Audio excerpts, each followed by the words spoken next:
Right, we're going to take a quick look at the new DNT Zulus V2 model announced this week. As you can see, very similar to the V1, which we're going to go into shortly. First of all, we're going to take a look at what's included in the packaging. Get this out of the way quickly.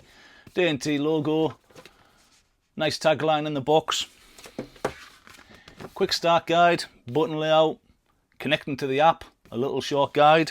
You do have the main manual, all the different device images, specification, removing the IR module, etc.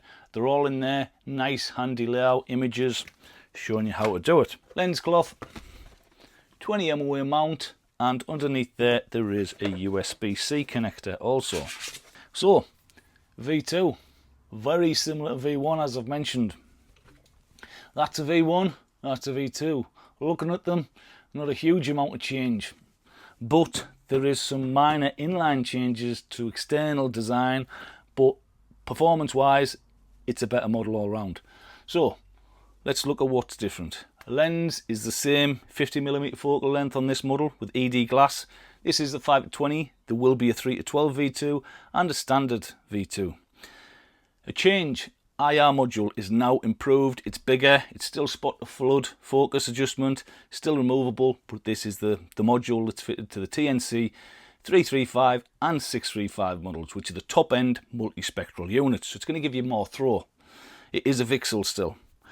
Battery here is slightly large diameter, battery cap there at the back, which you can't actually tell until you look at the V1, and you can see the battery cap is a much shorter design than the V2 because the V2 now has an improved 21700 battery, so that's going to give you longer runtime on the unit for using your IR, for using your Wi-Fi and just overall operation.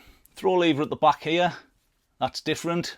Previous V1 had this digital small scroll wheel at the back, digital zoom wheel. It's now been changed to this, which goes from base mag right up to full mag with a 10 and in between different magnifications also.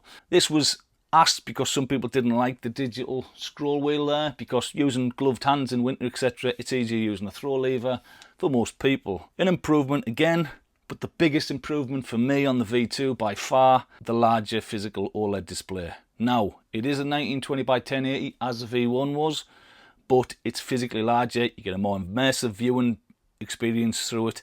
It is the same display fitted to the top end 335, 635 models.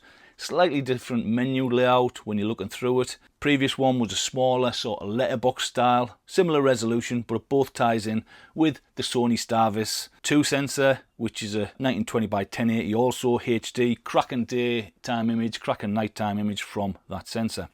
Another change is the buttons.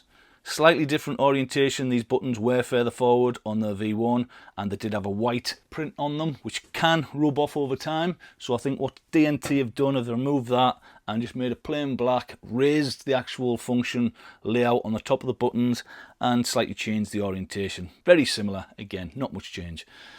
USB-C connector here is now just a USB-C. There's no memory card slot. It's built into the unit itself, so there's no more than enough for all your video downloads, uploads. When you're using the device, you're not going to run out of memory and you just transfer that across when you need to. Difference on this one is there is no Picatinny rail. Some people might like the Picatinny rail on there for fitting an external IR. I do use an external IR sometimes, LED for closer range, but luckily for me, I've got the Picatinny on my rifle that I use. You would have to buy a separate rail if you needed to. They've removed that. I'm not sure why. Maybe it's sharp and it catches on people, etc. on there. Maybe people just thought it wasn't required because the IR is really good on these units, being a VCSEL, and it gives you full control as well from power, intensity, spot to flood. So they've probably just deemed it wasn't required. Overall, there is some slight tweaks in the menu and there is some improvements on the reticule choices. There's some extra reticules on there. Would I buy one? Definitely. The negative for me on the V1 was a smaller display.